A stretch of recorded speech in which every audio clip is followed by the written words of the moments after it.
How to Win Friends and Influence People by Dale Carnegie is one of the most practical and powerful books ever written on human behavior. How to connect with others, earn their trust, and win them over without force or manipulation. If you want to turn these lessons into action, grab the 30-day challenge sheet through the link in the description. Part 1. Fundamental Techniques in Handling People. Principle 1. Don't criticize, condemn, or complain. Bob Hoover, a famous test pilot, was flying back from an air show in San Diego when both engines on his World War II propeller plane suddenly cut out mid-flight. Despite the life-threatening situation, Hoover managed to safely land the plane, saving everyone on board, but the aircraft was badly damaged. It turned out that the plane had been mistakenly filled with jet fuel instead of aviation fuel at the airport. Now imagine the pressure, the lives that were at risk, the damage, the cost. Hoover had every reason to be furious, and the young mechanic who made the mistake knew it. He stood there devastated, expecting to be fired on the spot. But instead of lashing out, Hoover walked up to him and did something completely unexpected. He said, "To show you I have confidence in you and that you've learned your lesson, I'd like you to service my plane again tomorrow." That one act of trust said more than any angry outburst ever could. Why did Hoover choose this path?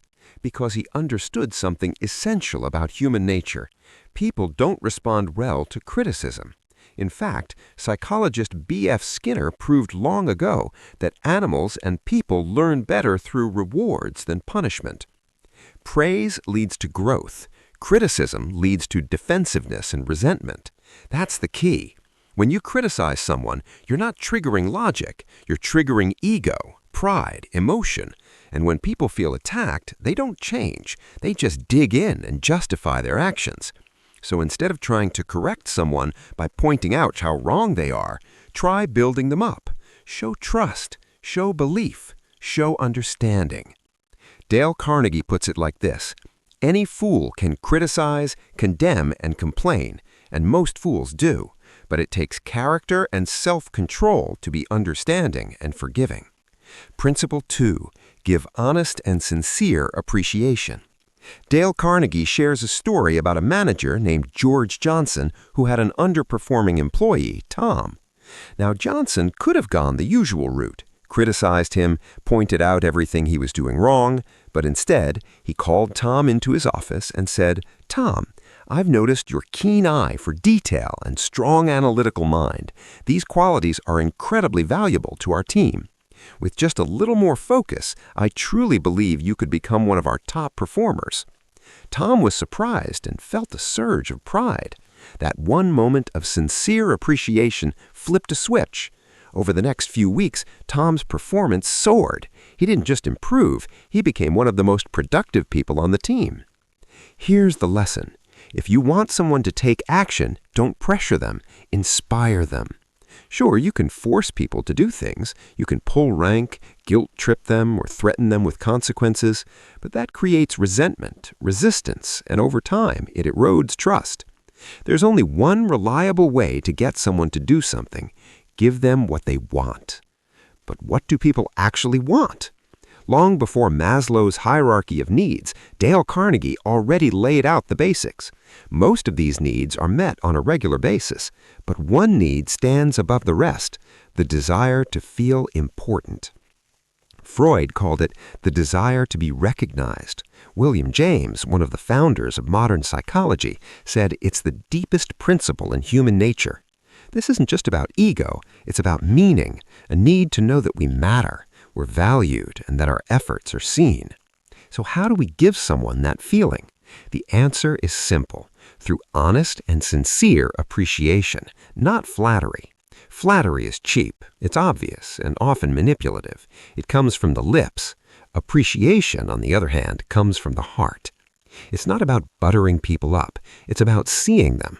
It's about noticing their effort, their strengths, their character, and then saying something real about it. With just a few words, genuine words, you can lift someone's spirit, shift their whole day, and even unlock potential they didn't know they had. Principle 3. arouse in the other person an eager want. What's your favorite food? Cookies? Pancakes? Ice cream? Okay, let's say it's cookies.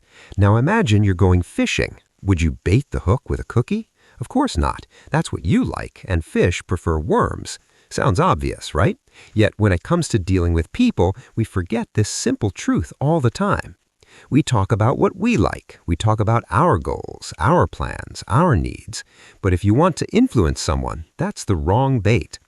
Lloyd George, the Prime Minister of Britain during World War I, once said, "I learned that it is necessary to bait the hook to suit the fish." In other words, stop talking about what you want, start focusing on what they want. Dale Carnegie said it perfectly. Of course, you're interested in what you want, but no one else is. The rest of us are just like you. We're interested in what we want. And that's the secret to persuasion. Make it about them. Don't try to convince someone by listing your needs. Instead, show them how your idea, your product, or your request helps them get what they want. Even better, show them how to get it. When someone feels heard and understood, they lower their guard. They feel respected, not pushed, and suddenly they're open to your message. This shift in mindset makes all the difference. You stop pushing your point and put yourself in their shoes. Ask yourself, what motivates this person? What are they worried about? What are they hoping for? And how does what I'm offering align with their desires? Because people only take action when there's something in it for them, when they feel emotionally invested. That want, that desire, is the engine that drives behavior. Part 2. 6 ways to make people like you. Principle 1. Become genuinely interested in other people. Be honest. When you look at a group photo and you're in it, who's the first person you look for? Most people do the same. We're all wired to care about ourselves first, and that's exactly why so many people spend their lives trying to get others interested in them, but it rarely works. Dale Carnegie said it best. You'll make more friends in 2 months by becoming genuinely interested in other people than you could in 2 years by trying to get people interested in you. So what's the shortcut to being liked? The real key to connection? It's not trying to impress people, it's appreciating them. If you want people to be interested in you, the first step is simple. Be genuinely interested in them. Not fake, not transactional, but real, sincere interest. That means remember people's birthdays.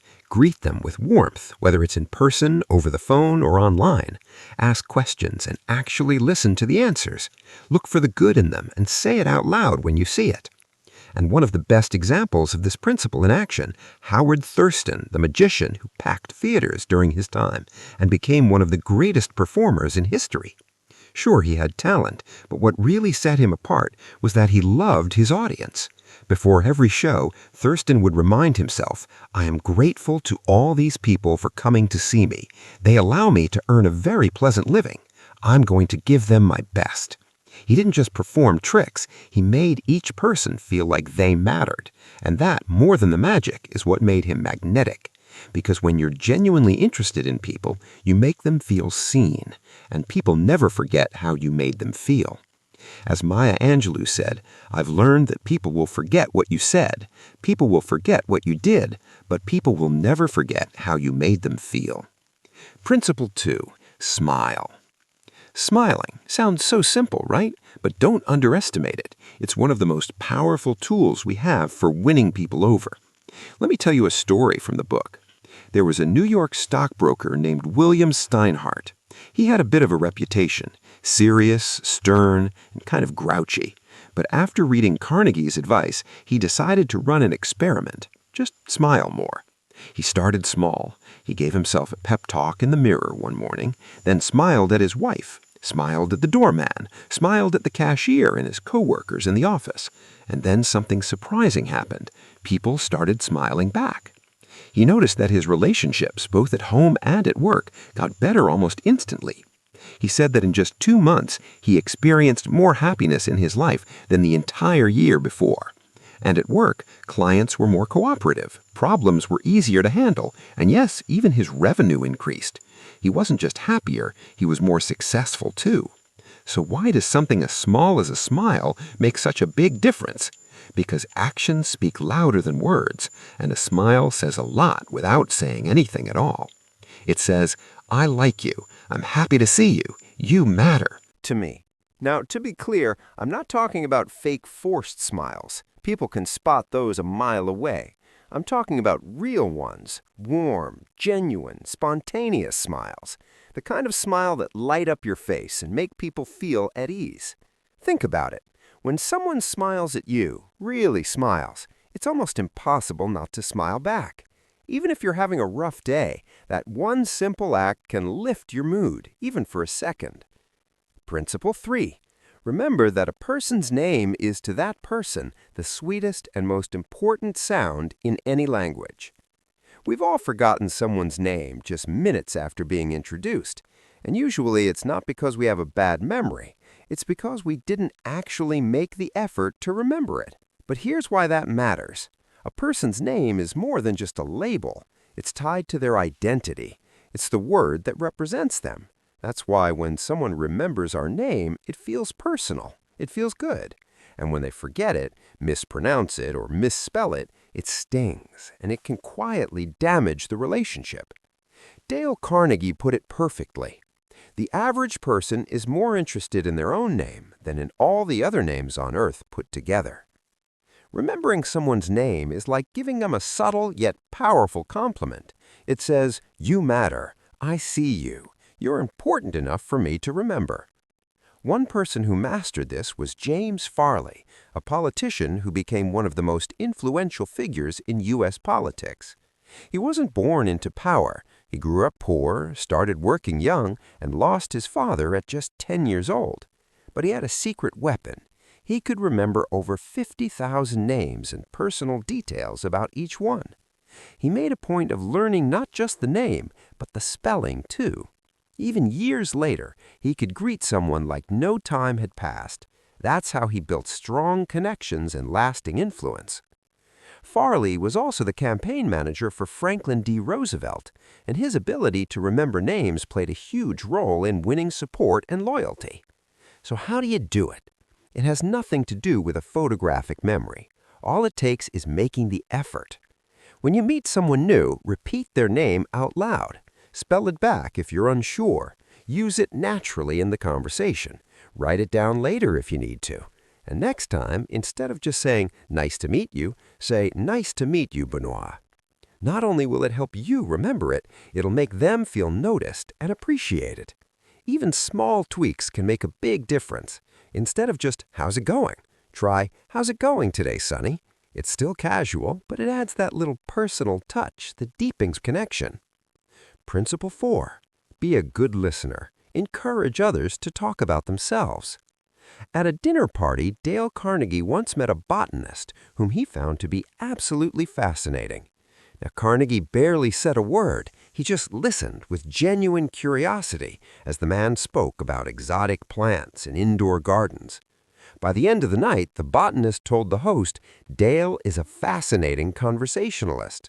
Funny thing is, Carnegie had hardly spoken. He just listened, really listened, and that alone made him seem interesting. Here's what Carnegie realized. He thought I was a good conversationalist, when in reality, I was just a good listener. People crave attention, not fake attention, but real, present, full focus attention.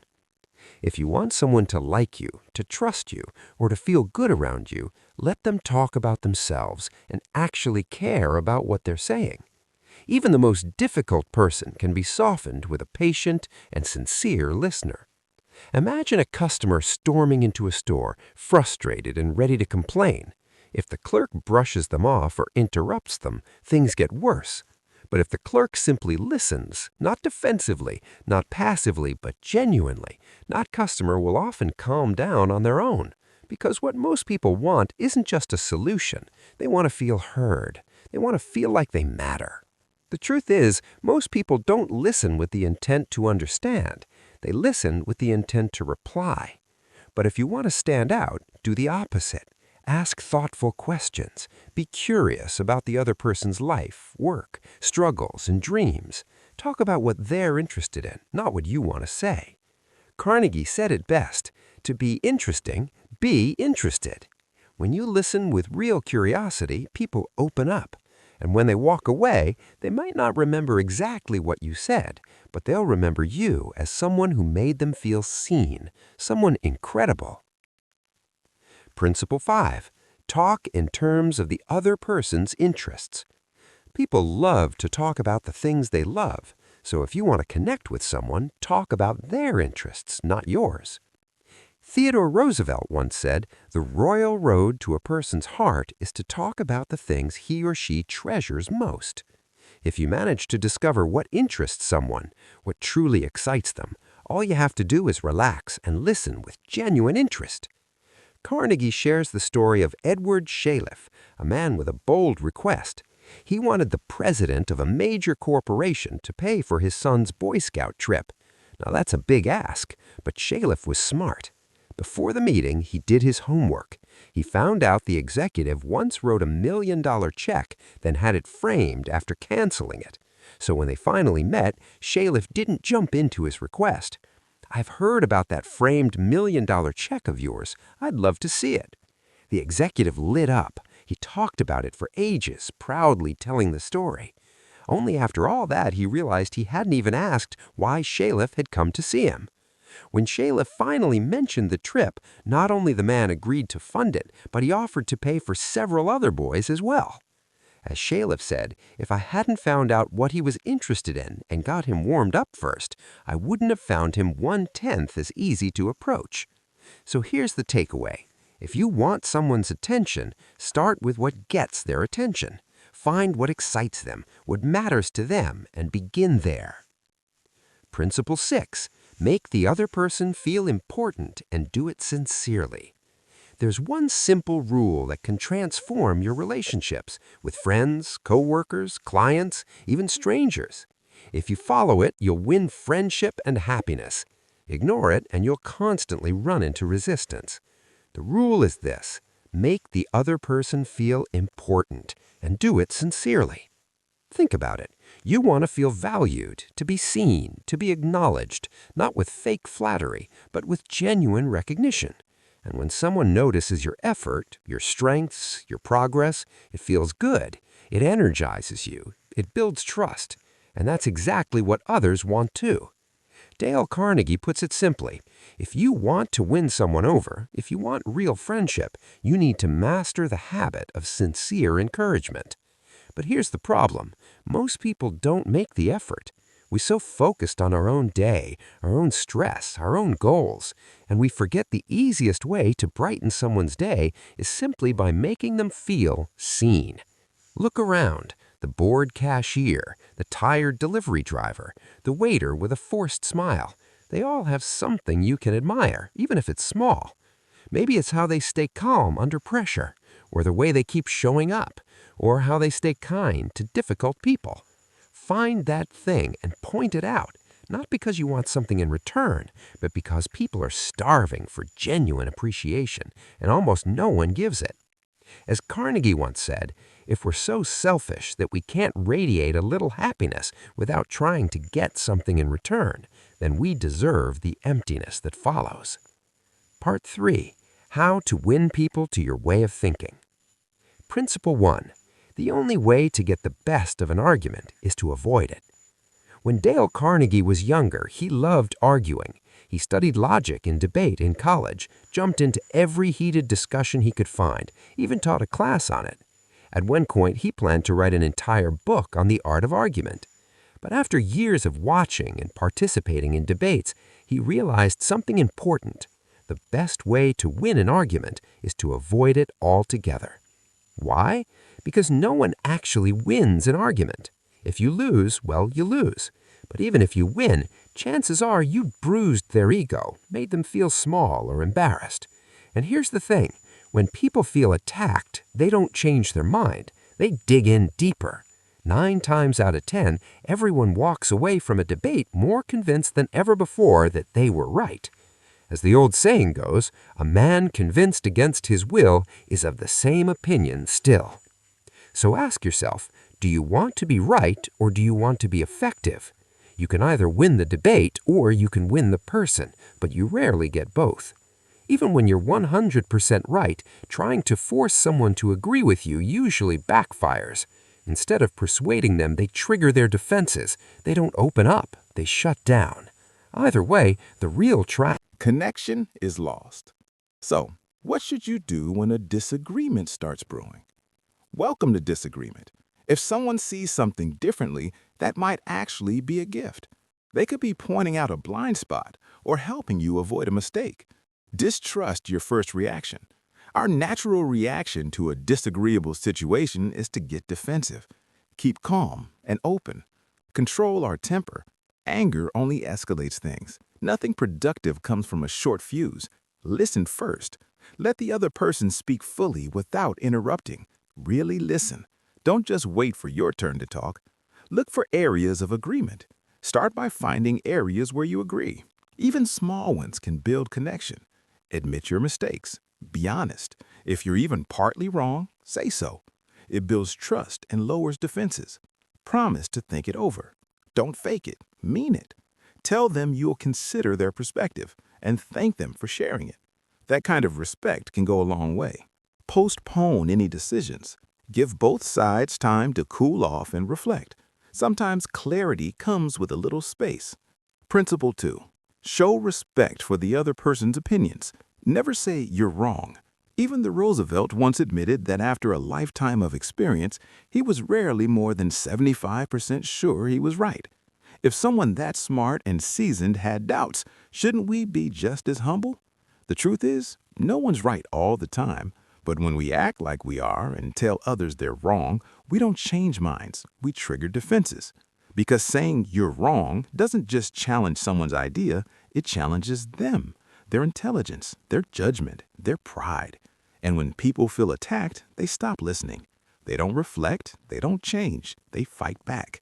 As Dale Carnegie put it, if you're going to prove anything, don't let anybody know you're doing it. Do it subtly, so no one feels you're proving anything at all. Here's why that matters. Most people don't cling to their ideas because of logic. They cling to them because of pride. Psychologist James Harvey Robinson explained it best. We often form our ideas casually, but the moment someone threatens to take them away, we defend them fiercely, not because of logic, but because of pride. So, next time you disagree with someone, don't come in swinging. Try something like, I thought otherwise, but I could be wrong. Let's look at the facts together. It's simple, but powerful. Because now, instead of putting someone on the defensive, you're inviting them into a conversation. You're showing that you respect them, and that opens the door to real understanding. Principle 3. If you are wrong, admit it quickly and emphatically. One sunny afternoon, Carnegie took his dog Rex for a walk in the park. Despite knowing the rules required dogs to be on a leash and wear a muzzle, he let Rex roam free, enjoying the open space. Suddenly, a mounted police officer approached him with a stern face. "Sir, your dog needs to be on a leash and wearing a muzzle. This is a clear violation of the park rules. Don't let me catch you again without following the law." Carnegie nodded, a bit embarrassed, and promised to follow the rules. But a week later, he did it again. Same park, same mistake, same officer.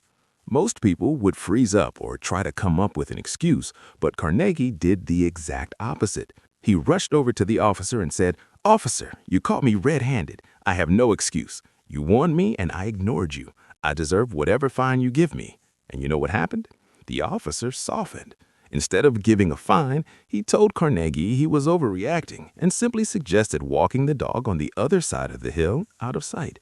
Why did that work? Because Carnegie didn't argue. He didn't deflect. He gave the officer what he really wanted, a sense of importance. When you admit your mistakes sincerely and even enthusiastically, it disarms people. You take away their reason to fight. You surprise them, and often they'll respond with understanding instead of judgment. As Carnegie wrote, any fool can try to defend their mistakes, and most fools do. But it raises you above the herd and gives you a feeling of nobility to admit your mistakes. Principle 4. Begin in a friendly way. One day, the wind and the sun found themselves arguing over who was stronger.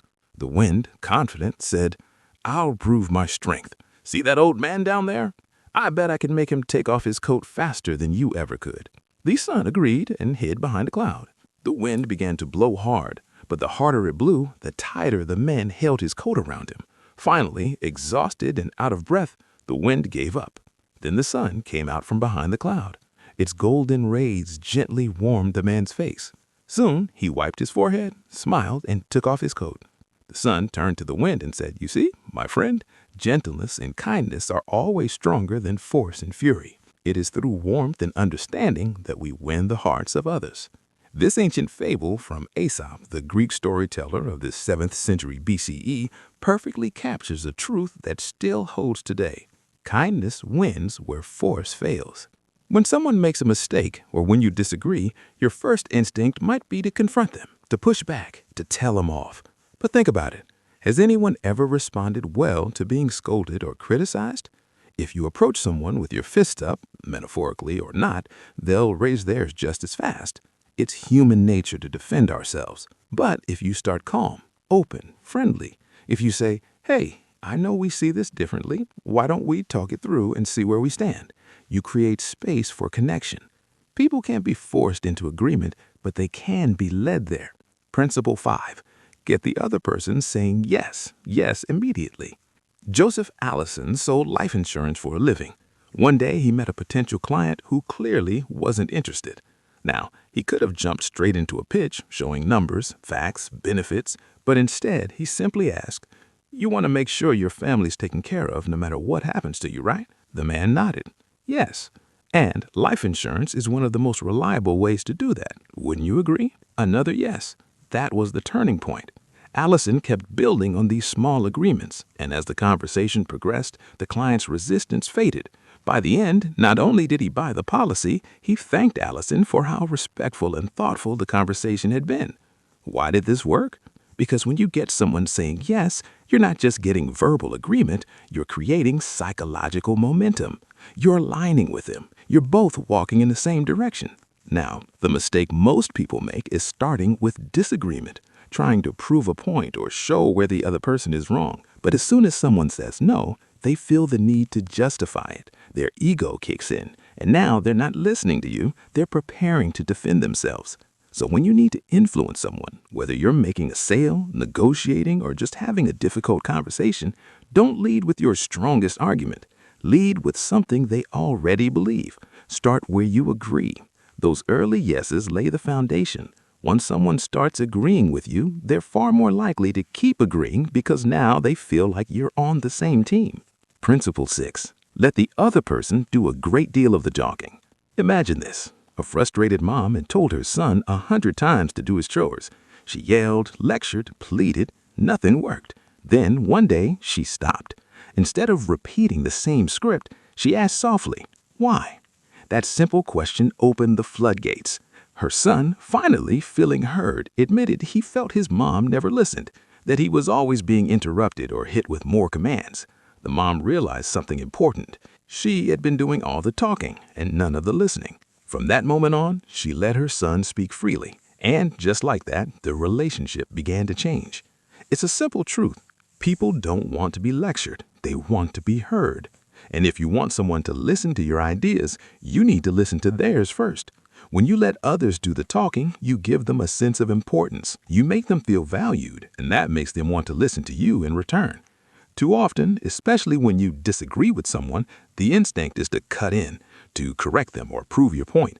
But every time you interrupt, you're making it harder for them to hear you. So instead of rushing in, be patient. Ask questions like, "What makes you feel that way? What do you think we could do differently?" Then listen, really listen. Let the silence sit if it needs to, because when you give someone room to speak, they'll not only feel respected, they'll become more open to what you have to say. This applies in business, in family, and honestly, everywhere. The more you listen, the more powerful your words become. Principle 7. Let the other person feel that the idea is his or hers. It doesn't matter how good your idea is, the moment it feels forced, people push back. But when you guide someone to a conclusion and let them feel like it was their idea, that's when you unlock real influence. The rule is simple. You trust what you come up with more than what someone hands to you. That's why when you're trying to persuade someone, it's often smarter not to pitch your idea directly, but to guide them toward it, step by step, and let them feel it's theirs. Here's a story from the book that shows how powerful this can be.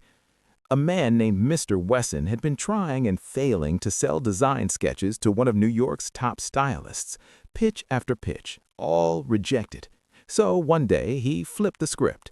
Instead of showing up with polished, completed designs, he brought incomplete ones and said, "How would you finish these so they work better for you?" The stylist got involved, gave feedback, and helped shape the final versions. When Mr. Wesson came back with the sketches completed exactly the way the stylist had imagined, they were accepted. Why? Because now they weren't Mr. Wesson's ideas anymore. They were his client's ideas, and that made all the difference. So, if you're trying to influence someone, whether it's your boss, your partner, or a client, ask yourself, do you care more about getting the credit or getting the result? Because often the best way to win someone over is to let them take the spotlight. Principle 8. Try honestly to see things from the other person's point of view. One of the most underrated skills in human relationships is the ability to truly step into someone else's shoes, to see the world from their perspective. Even if the other person is completely wrong, they don't think they are. That's the problem. And if you jump straight to blaming or correcting them, you've already lost them.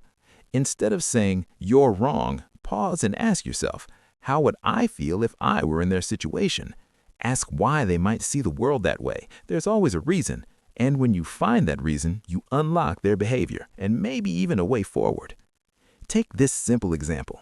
Frel, a manager, had an underperforming employee. Now, he could have lectured him or threatened consequences, but instead he asked the guy what was going on and just listened. The employee felt unsupported, unheard, so Frel made a few changes, gave him the tools he needed, and that same problem employee he turned into one of the top performers. Why? Because someone finally saw things from his point of view. Carnegie says any fool can criticize, condemn, and complain, and most fools do. But if you want to be someone people trust, respect, and follow, you've got to be better than that. Principle 9. Be sympathetic with the other person's ideas and desires. Here is a magic phrase that can dissolve arguments, win goodwill, and make someone actually want to listen to you. I completely understand how you feel. If I were you, I'd probably feel the same way. That's it. And the best part is you can say it honestly, because if you were that person with their upbringing, their struggles, their pressures, you would feel the same. This isn't about manipulation. It's about empathy. Dale Carnegie said, 3/4 of the people you will ever meet are hungering and thirsting for sympathy. Give it to them, and they will love you. Think about it. When you're upset, do you stop and think, wow, I'm being totally irrational, but I'm going to stay mad anyway? Of course not. When you're upset, your feelings make perfect sense to you, and that's exactly how everyone else feels about their emotions too. If someone's angry at you, sympathize with their feelings first. Say, I understand why you're upset. Once they feel seen, they stop trying to prove their emotions are valid, and they often start seeing your side too. Principle 10. Appeal to the nobler motives. We like to see ourselves as honest, fair, responsible, and generous. Whether or not it's always true, that's the version of ourselves we want to believe in and want others to see. That's why this principle works so well. When you appeal to someone's nobler side instead of threatening or criticizing, they'll often rise to that image. Dale Carnegie says that when people do something, they usually have two reasons. One that sounds good, and the real one. The real reason might be selfish, but the reason they tell others and themselves is usually tied to their values. So, when you want to influence someone, don't argue with their hidden motives. Appeal to the ones they're proud of. Want your child to follow through on their responsibilities? Say, you've always been so responsible with your chores. That's why I was surprised to see your bed wasn't made this morning. Want your boss to reconsider a decision? Try, I've always respected how fair you are when it comes to promotions, which is why I wanted to bring this to your attention. When you speak to the best in someone, you give them something to live up to. Principle 11. Dramatize your ideas. Sometimes telling the truth isn't enough. You might be completely right, but if your point doesn't hit, no one's going to care. That's why if you want someone's attention, if you want to persuade them, you've got to dramatize your ideas. Dale Carnegie shares the story of a newspaper that was being torn apart by rumors. People said it was filled with too many ads and not enough real content. Now, the editors could have responded with statistics. They could have written a boring press release, but instead they cut out all the non-advertising content from one edition and printed it as a book called A Day. It was 307 pages long, the length of a full novel, and it cost just a few cents, the price of a newspaper. The result? The message hit hard. The critics looked ridiculous. Why? Because the book made the point dramatically, visually, emotionally, and people remembered it. Principle 12. Throw down a challenge. If you're struggling to motivate someone, one of the most powerful ways to spark action is simple. Turn it into a challenge. The drive to compete and to surpass ourselves is one of the deepest forces in human nature, not just for money, but for something even stronger, the pride of doing better, surpassing others, improving what you're capable of. Charles Schwab, one of the greatest industrial leaders of his time, said it best. The way to get things done is to stimulate competition. I do not mean in a sordid money-getting way, but in the desire to excel. Behavioral scientist Frederick Herzberg studied thousands of workers from factory floors to executive suites. He found that what motivated people most wasn't money, perks, or praise. It was the work itself. If it felt meaningful, if it felt like a challenge, they were all in. This is what successful people crave: the game, the chance to express themselves, to test their limits, to excel. Part 4. Be a leader. How to change people without giving offense or rousing resentment. Principle 1. Begin with praise and honest appreciation. Let's say someone messed up and you need to tell them. If you start by pointing out what went wrong, their defenses go up instantly. But if you begin with something they did well, the whole conversation changes. Imagine this: your coworkers spent hours writing a speech for a big conference, but it's too long and not really a good fit for the event. Instead of criticizing it right away, you say, "I think this would make a fantastic blog post. The ideas are sharp and well developed." Just that one sentence frames the feedback in a completely different light. You're not tearing their work down, you're redirecting it toward a better use. It's much easier to hear something unpleasant after being reminded of your strengths. And that's the power of praise, when it's honest, specific, and well-placed. A lot of people talk about the criticism sandwich: praise, then feedback, then more praise. But if it's not genuine, people will spot it a mile away. So skip the fluff. Be real. Say something you actually admire. You always put thought into your work. You're great at presenting complex ideas clearly. Then, and only then, move into what could be improved. Principle 2. Call attention to people's mistakes indirectly. Being directly criticized stings more than it helps, and when it happens in public, the embarrassment and resentment are even stronger. Even if you're right, pointing out someone's mistake too directly can shut the door to any real change. Dale Carnegie tells the story of a steel executive who walked through a factory one day and noticed a group of workers smoking under a giant no smoking sign. Now, he could have yelled, "Can't you read?" and technically he'd be right, but instead he did something unexpected. He walked up to them, handed out cigars, and said, "You'd make me happy if you went outside to smoke these." No scolding, no sarcasm, just a smooth, indirect way of saying, "I see what you're doing, and here's a better way." The result? The workers felt respected, and they still got the message loud and clear. Here's why this works. When you criticize directly, people usually get defensive, but when you nudge them with subtlety and respect, they stay open. Even something as small as changing one word can make a big difference. Let's say you're giving someone feedback. Most people say something like, "You're doing great, but..." And that "but" instantly erases everything that came before it. The praise feels fake, like a setup for the real message, criticism. For example, a parent trying to convince her son to care more about his schoolwork might say, "We're really proud of you, Charlie, for getting better grades this semester. But if you had worked harder in your math class, you would have done even better." Now, try swapping "but" with "and." "We're really proud of your progress this semester, and if you keep it up, your math grade can rise right along with the others." Same core message, but the tone feels encouraging instead of disappointing. That tiny shift makes people feel uplifted, not undermined. So the next time someone messes up, resist the urge to correct them head on. Instead, find a way to guide them without making them feel small. Principle 3. Talk about your own mistakes before criticizing the other person. Criticism often feels harsh. One of the easiest ways to soften criticism is to start by admitting your own flaws. It's a lot easier for someone to hear about their mistakes if you first show that you've made similar ones yourself. Instead of sounding judgmental, you sound relatable, and that humility opens people up instead of shutting them down. Dale Carnegie tells a story about hiring his niece, Josephine, to be his secretary. She made several mistakes on a job, and naturally, Carnegie was tempted to criticize her. But then he stopped himself. He realized something important. He was twice her age, with decades more experience. How could he expect her to have the same judgment? When he thought back to what he was like at her age, he realized she was actually doing better than he had. So instead of saying, "You shouldn't have done that," he said something more like, "You made a mistake, but goodness knows it's no worse than many I've made myself. But don't you think it might have been wiser to handle it like this?" That last line is key. He didn't lecture her. He admitted his own faults first and then suggested a better option. It's a powerful technique, not just because it softens the blow, but because it shows the other person that you've been in their shoes. You're not above them. You're just someone who's made it through the same learning curve. Principle 4. Ask questions instead of giving direct orders. When a request makes perfect sense, a harsh tone can trigger resistance, not because the task is wrong, but because of how it was said.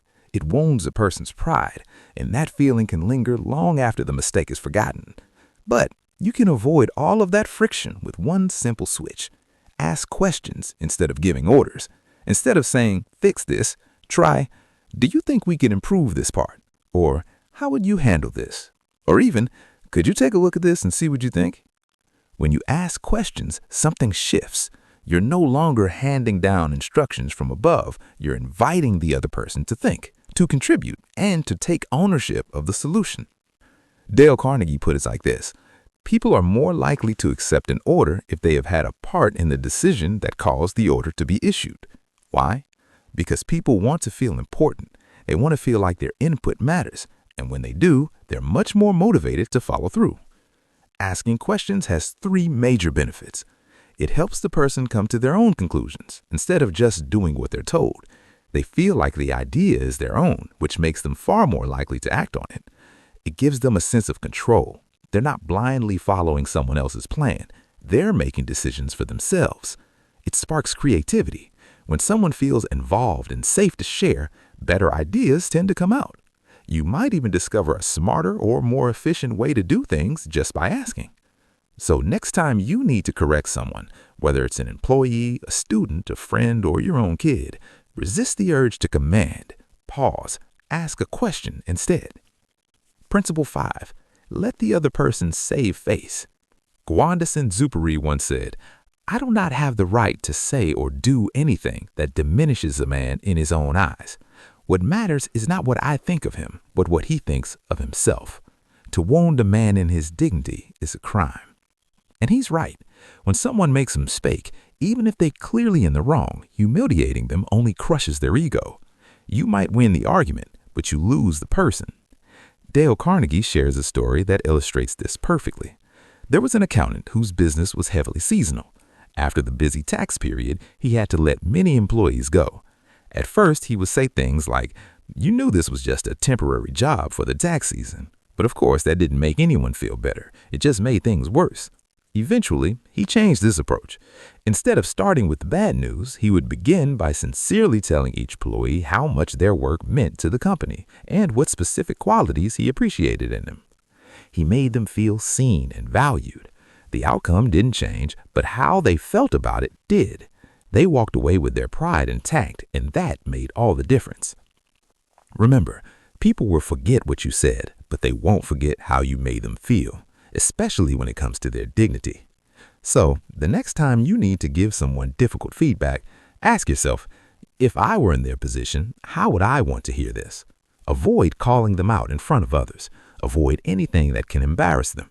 Instead, lead with respect. Preserve their pride. Principle 6. Praise the slightest improvement and praise every improvement. Psychologist Jess Layer once said, "Praise is like sunlight to the human spirit. We cannot flower and grow without it."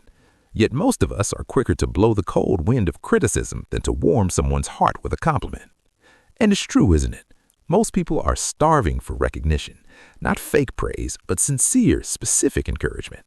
But instead of offering that, it's easier to point out what someone did wrong. You might not even realize how often you do it. That's why this principle matters so much. If you want to inspire someone, a child, a colleague, your partner, start noticing the little improvements. Don't wait until they're perfect to acknowledge them.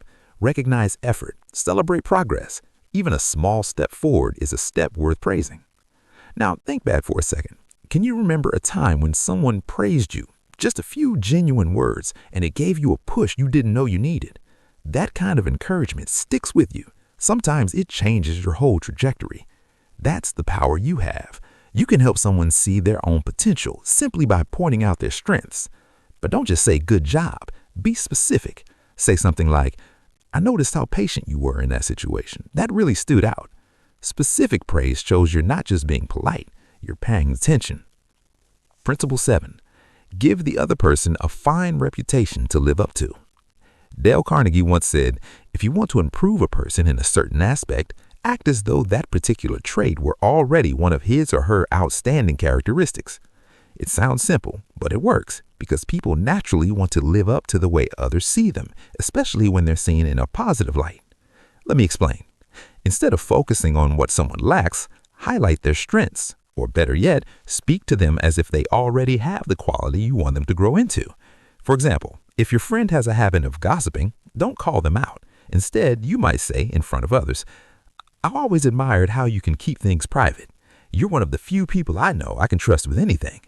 Even if that hasn't been true before, now they've got a reputation to protect. That little social pressure in a positive form makes them want to rise to the version of themselves you already believe in. Principle 8. Use encouragement. Make the fault seem easy to correct. If you tell someone they're bad at something, you crush their motivation. And once that's gone, why would they even try? But flip that around. Encourage them. Make it feel achievable. And people will often surprise you. Dale Carnegie put it like this: "Be liberal with your encouragement. Make the things seem easy to do.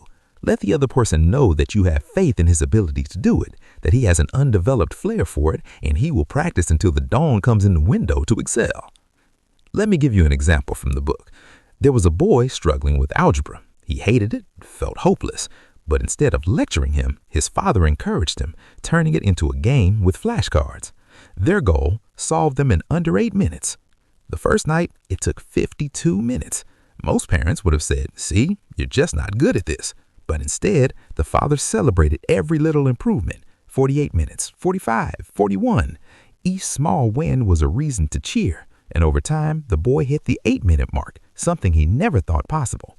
The takeaway?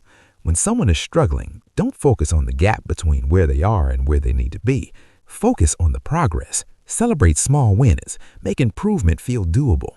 Even a simple comment like, "You already got the rhythm, just a bit more practice and you'll have it down," can make all the difference. When people feel hopeful, they keep trying. And sometimes that's all it takes to help them win. Principle 9. Make the other person happy about doing the thing you suggest. Nobody likes being told what to do, but you can inspire people to want to act by making them feel good about it. Be sincere. Don't make fake promises. Know exactly what you want them to do. Put yourself in their shoes. Ask, what do they want? Then show how doing what you suggest helps them get it. In short, focus on their benefit, not yours. Let's say your kid refuses to take out the trash. You could yell, nag, or you could offer a reward for doing it. Now it's their choice and they have a reason to say yes. The same goes at work. If you need someone's help, frame it around how it benefits their growth or reputation, not just how it helps you. Praise, incentives, and giving someone a little authority are all powerful ways to make them feel good about saying yes to what you want. But a warning, don't fake it. People can tell